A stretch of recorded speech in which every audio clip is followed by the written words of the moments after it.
Hello and welcome to Rouse IAS. This is the Daily Films Practice Initiative and here we discuss important MCQs from The Hindu and Indian Express. The topics for today's discussion are mentioned over your screen. So let's begin our session.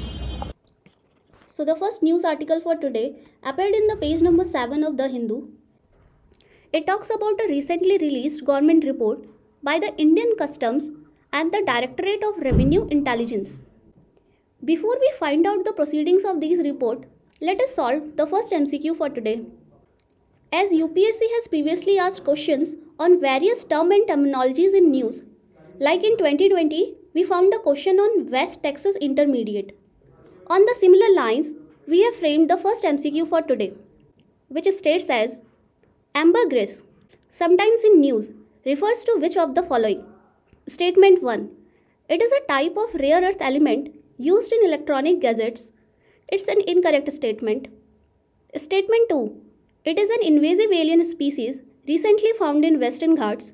It's an incorrect statement. Statement 3. It is a waxy substance produced in the intestine of whales. It's a correct statement. And it is a substance which is used to remove oil spills from the ocean. It is incorrect. So, let us know more about ambergris. This is ambergris. It is a waxy substance which is found in the vomit of a sperm whale. And this substance is very rare as it is produced by around 1% of sperm whales. So this substance has been used as a musk in the perfume industries of the world, especially Dubai. It has been also used as traditional medicines in Egypt. So the trade of ambergris in India is illegal and prohibited under the Schedule 1 of Wildlife Protection Act 1972. Now let us see the findings of this report. So the chart 1 shows that most of the gold which was seized by DRI originated from Myanmar, which was followed by West Asia and other countries. The second chart talks about foreign currency seizures in India, and the US dollar accounted for around 75% of these seizures, which was followed by UAE dirham and Saudi riyal. The third chart shows about the cigarette seizures in India, and the maximum quantity of cigarettes was seized from Myanmar. The fourth chart talks about the narcotic seizures, which included cocaine, heroin, meth, among others. And the final chart talks about the environment crimes in India. So, the most smuggled wildlife species in India include red sandal lox, which is a kind of red sandalwood, ambergris, dried sea horses, also the tusk of elephants, and e-waste. So you must remember them under the section of environmental crimes which are prohibited in India by the Wildlife Protection Act 1972. So the answer for our first MCQ is option C, and the answer for the previous year question is option A. So the next MCQ for today is based on the article which appeared on the page number 14 of The Hindu. As per the article, the trading volumes of government security has hit a 2-year high in the second quarter of financial year 2022-2023. So this shows that there is a growing market interest in government securities. So UPSC in 2018 had asked our questions on government security. On the similar lines, we have framed today's MCQ, which states that with reference to the government securities, consider the following statements. Statement 1. Cash management bills of Reserve Bank of India are a typical form of treasury bills issued for a half-yearly purpose. Now this statement becomes incorrect as though cash management bill is a form of treasury bill, but it is issued for a duration less than 90 days. The next statement is risk factor of securities issued by central and state governments is more than that of the securities issued by the corporate entities. This statement again becomes wrong as the government securities are comparably risk-free as compared to the securities issued by corporate entities. So let us discuss about cash management bill in brief. So let's talk about government securities or bonds. Government securities is a kind of tradable instrument which is released by government when it needs loans. So the government bonds which are issued can be of two types: long-term bonds and short-term bonds. Short-term bonds can only be released by the central government, but long-term bonds can be released by both central governments and state governments. If we talk about short-term bonds, these may be of two types, treasury bill and cash management bill. So what is the difference between treasury bill and cash management bill?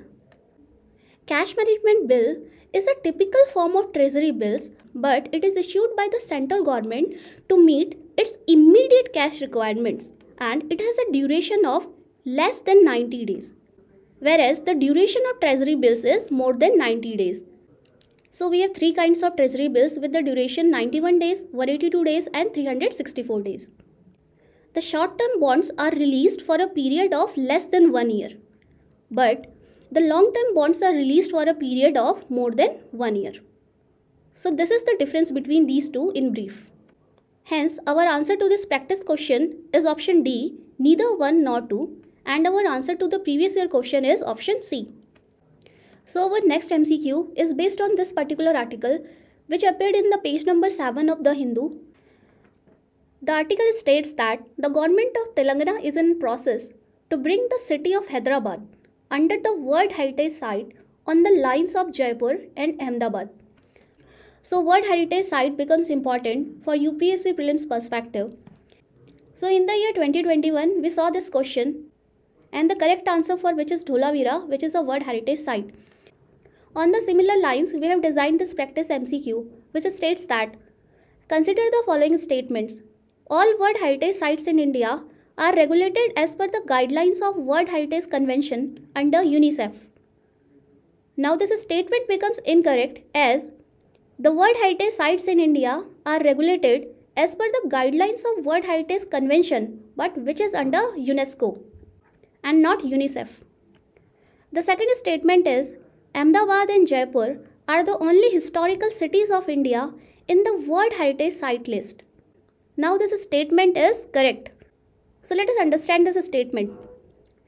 In a particular city, say city 1, there can be some World Heritage Sites, but the entire city as a whole can also be included as a World Heritage City. Now if we talk about World Heritage City, there are only two cities in India, Ahmedabad and Jaipur. So this statement becomes correct. The third statement is the World Heritage Committee is responsible for the selection of World Heritage Sites across the globe. This statement is also correct as World Heritage Committee is responsible for the selection and recommendation of World Heritage Sites. So the answer for this question is option C, that is 2 and 3 only, and the answer for our previous year question is option A. So the next MCQ for today is based on this particular article appeared in the page number 11 of the Hindu. The National Commission for Protection of Child Rights, NCPCR, has issued a warning to NGOs to not depict vulnerable children for fundraising purposes. So this article becomes important under national agencies, commission and government bodies. UPSC in the previous year 2012 had asked a question on delimitation commission. So under the similar lines, we have designed this practice question which states that with reference to the National Commission for Protection of Child Rights, NCPCR, consider the following statements. The first statement is NCPCR is mandated to monitor the proper and effective implementation of Juvenile Justice Act 2015, Protection of Children from Sexual Offences Act 2012, and Right to Free and Compulsory Education 2009. So this statement is correct, as the following are the mandates of NCPCR. The second statement is NCPCR is a statutory body to protect the rights of children and functions under the aegis of Ministry of Health and Family Welfare.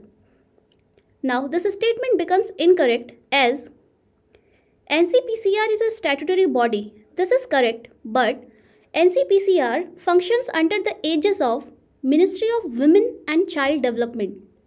The third statement is NCPCR also performs quasi-judicial functions and has the powers of the Civil Code. Now this statement is also correct as NCPCR performs quasi-judicial functions and has all the powers of Civil Code under Code of Civil Procedure 1908. Hence, the answer to this MCQ is option C, that is 1 and 3 only. And the answer to our previous year question is option C. So the next MCQ for today is based on this particular article, which has appeared in the page number 10 of The Hindu. The Parliamentary Panel on Social Justice and Empowerment has asked the central government to speeden up the process of listing nomadic and semi-nomadic tribes under the SC, ST and OBC list to grant them the benefit under the SEED scheme. Now this article becomes important under the government schemes and interventions. UPSC in the previous year 2021 had asked a question on Scheduled Tribes and Other Traditional Forest Dwellers Act 2006. So on the similar lines, we have framed this MCQ, which states that consider the following statement with reference to the SEED scheme. Statement 1. It has been launched by the Ministry of Tribal Affairs for the socio-economic development of tribal people. Now this statement is incorrect, as SEED scheme has been launched by the Ministry of Social Justice and Empowerment, and it is for the socio-economic empowerment of denotified, nomadic and semi-nomadic communities. The second statement is, one component of the scheme is to provide livelihood support for additional income generation. So this statement is correct, as the objectives of this scheme are to provide free coaching to the students from these communities for civil services or for other professional courses like medicine, engineering. Also, it aims to provide health insurance through PMJAY, livelihoods to support income generation and housing to these communities. The third statement is, Tribal Cooperative Marketing Development Federation of India, TriFed, has been tasked with the implementation of the scheme. Now this statement becomes incorrect, as the implementation of this scheme is with Development and Welfare Board for denotified, nomadic and semi-nomadic communities and not with TriFed. Hence, the answer to this question is option B, that is 2 only, and the answer to our previous year question is option D. So the next MCQ for today is based on this particular article, which appeared in the page number 6 of Indian Express. This article states that genome sequencing for all positive COVID cases in India is yet to start because there are not enough samples. Now this article becomes important for us under the section Biotechnology. UPSC in the previous year 2019 had asked a question related to DNA and other applications of biotechnology. Now on the similar lines, we have designed this practice MCQ, which states that which of the following can be the applications of genome sequencing. Statement 1. Treatments of mutations linked cancer.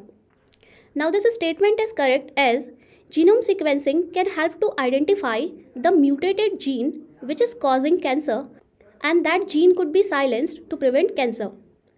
The second statement is distinguishing species that look alike. Now this statement is correct, as this is one of the application of DNA sequencing. The third statement is identifying undesirable animal or plant materials in processed foods. Now this statement is correct, as this is one of the applications of DNA barcoding. The fourth statement is creation of a new species by joining segments of DNA taken from the cells of different species. Now this statement is incorrect, as till now we have not been able to develop functional chromosomes by joining segments of DNA of different species. Statement 5. Development of viral vector-based vaccine. So this statement is correct, as a good knowledge of gene sequencing can be used to develop viral vector-based vaccine. So the answer for this practice MCQ is option C, that is 1, 2, 3 and 5 only. And the answer for our previous year question is option A. So the final MCQ for today is based on this article, which appeared in the page number 1 of The Hindu. Among other things, it mentioned about Veer Bal Divas. So this becomes important under art and culture. UPSC in the previous year 2021 had asked a question on International Mother Language Day.